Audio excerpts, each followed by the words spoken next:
Baik, kita lanjutkan ya perkuliahan kita tentang teori dasar listrik, mata kuliah listrik bolak-balik. Kita masuk ke video ketiga ya. Oke, sebelumnya kita sudah sampai di hukum kedua Kirchhoff. Nah, kesempatan hari ini atau sekarang ini ya, pada video ini kita akan mengaplikasikannya ke dalam soal. Kita masuk ke contoh soal ketiga ya. Suatu rangkaian listrik disusun sebagaimana gambar berikut. Tentukan arus yang melalui hambatan R2. Sebagaimana konsep yang sudah kita pelajari sebelumnya, arus yang mengalir di R2, R1, hambatan dalam R1, hambatan dalam R2 itu nilainya sama. Karena semua hambatan itu dalam satu rangkaian tertutup, maka rangkaiannya bisa dianggap sebagai rangkaian yang seri, gitu ya. Nah, untuk menghitungnya kita bisa gunakan hukum kedua Kirchhoff karena di situ rangkaiannya adalah rangkaian satu tertutup, ya. Hukum kedua Kirchhoff yang sebagaimana yang sudah kita pelajari adalah total tegangan yang terpasang ditambah total tegangan pada suatu hambatan harus sama dengan 0. Kemudian untuk loopnya arah arus menurut kita anggap searah jarum jam seperti ini. Kemudian kita mulai dari pojok, terserah di mana ya, misalkan dari sini. Kemudian kita arahkan ke kiri karena arah loopnya kan searah jarum jam ya. Ketemu positif, berarti V1-nya positif. Kemudian kita ambil yang tegangan dulu pokoknya. Nah, ini ketemu V2-nya itu negatif ya. Berarti min V2. Oke, sigma N-nya habis. Kemudian tinggal yang hambatan-hambatan saja, I-nya bisa kita keluarkan. Kemudian R-nya adalah ada R1, ini R2 harusnya ya, R2 ditambah ini R1 plus R2 ya, untuk hambatan dalamnya sama dengan 0. Nah, tegangan V1-nya kan 10, V2-nya 5 ya. Ditambah I kali R1-nya 4, R2-nya 6, hambatan dalam satunya 0. Maaf, ini ada yang salah nih ya, yang miss. Ini 0 itu berarti yang hambatan dalam 2, hambatan dalam satunya itu 1 gitu ya. Sehingga kita nanti punya I sama dengan ya minus min 5/11 ampere. Nah, tanda minus pada arus itu menunjukkan bahwa arus sebenarnya yang mengalir pada rangkaian ini itu arah arusnya berlawanan arah jarum jam. Gitu. Makanya nilai arusnya ini negatif karena yang kita tetapkan arah arusnya itu searah jarum jam ya. Jadi salah, prediksi kita itu salah. Tapi nilainya tidak salah, nilainya benar, 5/11-nya ini benar. Hanya arahnya saja yang salah gitu ya. Jadi arus yang mengalir pada R2 atau hambatan R2 itu nilainya 5/11 ampere, arahnya berlawanan arah jarum jam. Oke, kita lanjutkan ke contoh soal 4 ya. Untuk contoh soal 4 ini ada dua rangkaian tertutup. Jadi sudah berbeda nih ya. Dengan yang pertama tadi ini dua rangkaian tertutup.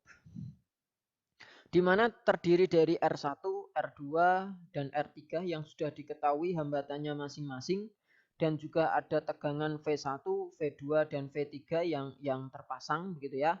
Tentukan arus listrik yang melalui setiap cabang. Jadi kita diminta untuk mencari I1, I2, dan I3. Nah, di sini ya I2 kita anggap masuk ke dalam percabangan atas ini. Sedangkan I1 dan I3-nya kita anggap keluar ya.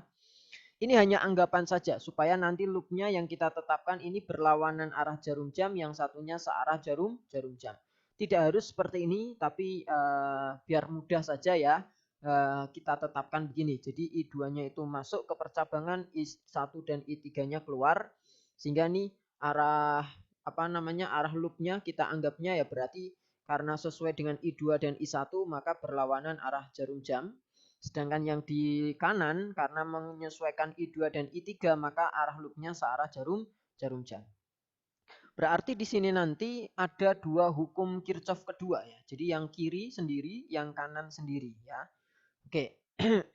Untuk yang loop 1 atau yang di kiri ya, kalau kita perhatikan arusnya ini akan terkena 5 volt positif ya, panjang dulu. Kemudian mengenai V2-nya itu negatifnya, sehingga ini ditulisnya min V2 gitu ya, plus V plus V1. Ini dikumpulkan juga nggak apa-apa ya. Plus V1 min V2. Nah, nanti yang lainnya hati-hati R2 dan R1-nya.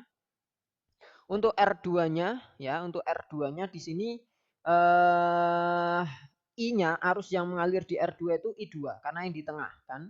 Sedangkan R1 arus yang mengalir melalui R1 itu I1. Hati-hati ya. Nah, untuk kasus ini. Sehingga di sini I2 kali R2 ditambah I1 kali I R1. Nah, ini nilainya positif. Kenapa positif? Karena arusnya itu searah dengan loop kita. Ya, searah dengan loop kita. Oke. Nah, ini terus kalau kita hitung nanti akan didapatkan persamaan ini ya. 4I2 ditambah 2I1 sama dengan 5. Kemudian untuk loop kedua ini sama kita pakai hukum kedua Kirchhoff juga. Nah, kalau kita perhatikan nanti V2-nya ini ketemu minus dulu, setelah itu ketemu plus untuk yang V3. Jadi V3-nya plus, V2-nya min ya. Untuk I-nya ya, I-nya I2 ketemu R2-nya ini positif, searah loop ya. Kemudian yang I3 ketemu R3 ini juga searah loop berarti positif juga. Oke. Nah, nanti akan ketemu seperti ini 4I2 ditambah 6I3 sama dengan min 5. Terus hukum Kirchhoff 1 juga kita butuhkan untuk bisa mencari I1, I2 dan I3 dari persamaan loop 1 dan loop 2. I2 itu kan arus masuknya ya. I2 ini kan arus masuknya. Itu sama dengan arus yang keluar. I1 ditambah I3 kayak gini ya. Terus ya, kita bisa substitusikan itu. Kita bisa substitusikan. Nah, di sini kan 2I1. I1-nya bisa kita ganti I2 min I3 ya. Kita substitusikan dari persamaan hukum Kirchhoff 1 ya ke dalam persamaan loop 1. Nah, nanti persamaannya jadi begini. Ya, setelah itu nanti kita eliminasi ya persamaan loop 2 dengan hasil dari persamaan loop 1 ini yang sudah disubstitusi dari hukum Kirchhoff 1 ya. Kita eliminasi ini. Nah, nanti kita akan dapatkan I2-nya 0,45, I1-nya 1,6, I3-nya min 1,15. Kalau ditotalkan, kalau dijumlahkan begitu, nanti totalnya pasti akan sama dengan 0. Ini ya, itu menunjukkan kebenaran hasilnya karena arus masuk sama dengan arus keluar. Terus I2-nya positif, I1-nya positif, I3-nya negatif. Berarti untuk I1 benar arah arusnya, I2 juga benar. Nah, I3-nya ini yang salah. Harusnya itu ke kiri karena I3-nya kita dapatkan nilainya negatif. Gitu ya. Oke, satu konsep lagi. Nah, kalau kita perhatikan di contoh soal keempat tadi, kita menyelesaikan dua rangkaian tertutup dengan hukum dua Kirchhoff itu ya bahasa saya rumit lah ya, panjang gitu. Nah, ada yang lebih mudah. Ini juga tidak terlepas dari hukum kedua Kirchhoff ya. Nah, cuman di sini kita pakai analisis node. Nah, gimana itu? Nah, kita misalkan percabangan A itu percabangan atas itu A, percabangan bawahnya itu B. Kemudian arusnya semuanya kita keluarkan dari percabangan A ya. I1 itu keluar ke kiri, I2 itu keluar ke bawah, I3 itu keluar ke kanan. Nah, I1 mengalir dari A ke B lewat kiri, I2 itu mengalir dari A ke B lewat tengah, I3 itu mengalir dari A ke B lewat kanan. Sebagaimana hukum Kirchhoff kedua ya. Cuman di sini tidak sama dengan 0 nanti.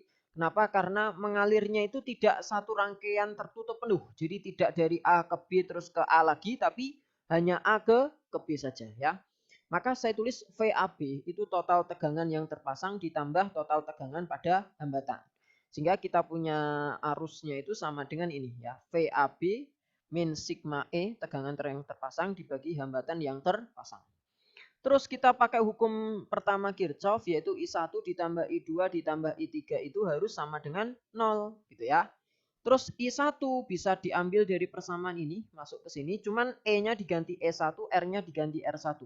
Begitu juga I2 dan I3 ya.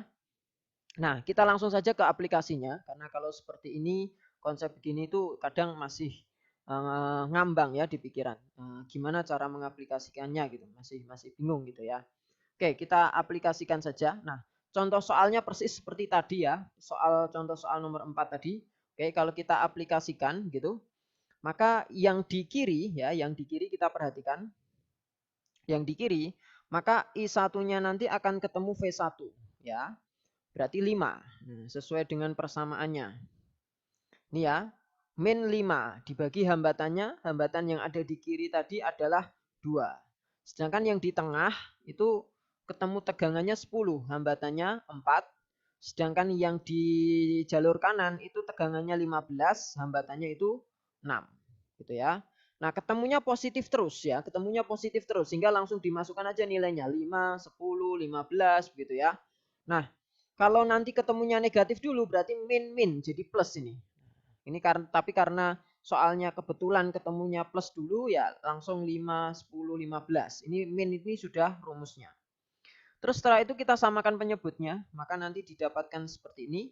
Terus kita dapatkan 11 VAB sama dengan 90 atau VAB-nya itu 90 per 11. Setelah itu kita masukkan di dalam persamaan I masing-masing tadi. Nah, jadi I1 kan diwakili yang kiri, I2 diwakili yang tengah, I3 diwakili yang kanan. I1 berarti kita ambil yang kiri nih ya, VAB min 5 dibagi 2. VAB-nya kan 90 per 11 atau 8,2. Berarti 8,2 dikurangi 5 dibagi 2. Nah, ketemunya 1,6. I2 berarti kita ambil yang tengah nih. VAB min 10 dibagi 4. Berarti 8,2 kurangi 10 dibagi 4. Ya, minus hasilnya. I3 itu apa namanya? VAB ya, VAB. VAB-nya 8,2 min 15 dibagi 6. Nah, secara nilai kita perhatikan hasilnya itu sama secara nilai ya. Tapi yang negatif di sini ada 2.